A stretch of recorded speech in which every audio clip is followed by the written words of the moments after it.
ତ ଭାଇ ଫାଇନାଲି ଆମର 3 ଦିନ କୋର୍ସ ସରିଯାଇଛି। ତ ଏବେ ଆମେ ବାହାରିଲୁ ଘରକୁ, କାହିଁକି ନା ଗାଁରେ ଆମର ଗୋଟେ ସପ୍ତାହ ହେଉଛି ଯାଇକି 7 ଦିନ ସେ ପୂଜା ହୁଏ।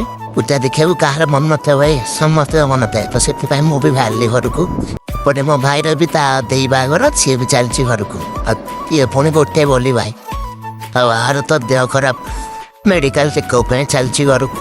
ଆମକୁ କଲେଜରୁ ପୁରା 1 କିଲୋମିଟର ଚାଲିବାକୁ ପଡ଼ିବ, କାହିଁକି ନା ମେନ୍ ରୋଡ଼ ଆସିଲେ ହିଁ ସେଇଠୁ ଆମର ବସ୍ ଆସିବ, ସେଇଠୁ ହିଁ ଯିବୁ। ଏଇଟା ଫାଇନାଲି ଆମର ତୁଆଟେ ଚାଲିକି ଆସିଲା ପରେ ଆଗରେ ଅଛି ଆମର ମେନ୍ ରୋଡ଼। ତ ସେଠିକି ପଳେଇବୁ, ସେଠିକି ୱେଟ୍ କରିବୁ ଆମର ବସ୍ ପାଇଁ। ଆଉ ଏତେ ବାଟ ଚାଲିକି ଆସିଲା ପରେ ପୁରା ତ ୱିକ୍ ହେଇଥିଲୁ, ଏତେ ସାରା ଜିନିଷ ଟେକିକି ପୁରା ଦେହ ହାତ କିଛି ହାଲିଆ ହେଇଥିଲା। ତ ସେଥିପାଇଁ ଆମେ ପଳେଇଥିଲୁ ଗୋଟେ ପାଖ ଥରେ ଦୋକାନକୁ, ସେଠି ଯାଇ ଟିକେ ପାଣି ପିଇକି ଟିକେ ରେଷ୍ଟ ନେଇଥିଲୁ, କାହିଁକିନା ବସ୍ ଆସିବା ଟାଇମ୍ ହେଇନଥିଲା। ବସ୍ ଆସିଲା ଆମେ ବାହାରିକି ଯିବୁ। 10 ମିନିଟ୍ ଖଣ୍ଡ ସେ ଜାଗାରେ ୱେଟ୍ କଲା ପରେ ଆମର ବସ୍ ଆସିଥିଲା। ଏ ବସ୍ର ନାଁ ଆପଣମାନେ ତ ଜାଣିଥିବେ, ନିହାତି କମେଣ୍ଟରେ ଜଣାଇବେ ଏ ବସ୍କୁ ଆମେ କ'ଣ କହୁ। ଯାହା ପାଇଁ ଯେଉଁ ବସ୍ ହେଲେ ଆମ ପାଇଁ ତ ଏଇ ଆମ କଲେଜ ବସ୍। ଆଉ ଏଠି ବସିଲା ପରେ ମନ ବି ଗଲେ ଗୋଟେ ଥିଲା, ସେ ଫ୍ରି ଯାଇ ପହଞ୍ଚିବୁ ତ ଆମ ଜାଗାରେ।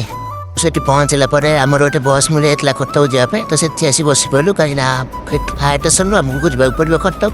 ଆଉ କଟକରେ ଯାଇକି ସେଠି ଆମକୁ ନେକ୍ସଟ ବସ୍ ଚେଞ୍ଜ କରିବାକୁ ପଡ଼ିବ, କାହିଁକିନା ଆମ ଗାଁ ବହୁତ କରିବାକୁ ପଡ଼ିବ ଆଗକୁ।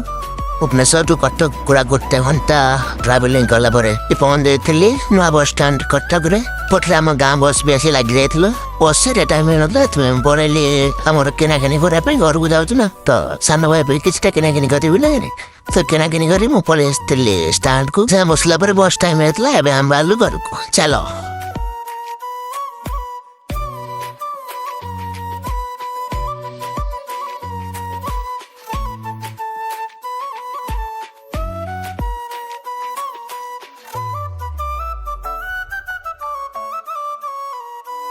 3 ଘଣ୍ଟା ଟ୍ରାଭେଲିଂ କଲା ପରେ ମୁଁ ଆସି ପହଞ୍ଚିଲି ଆମ ଗାଁରେ।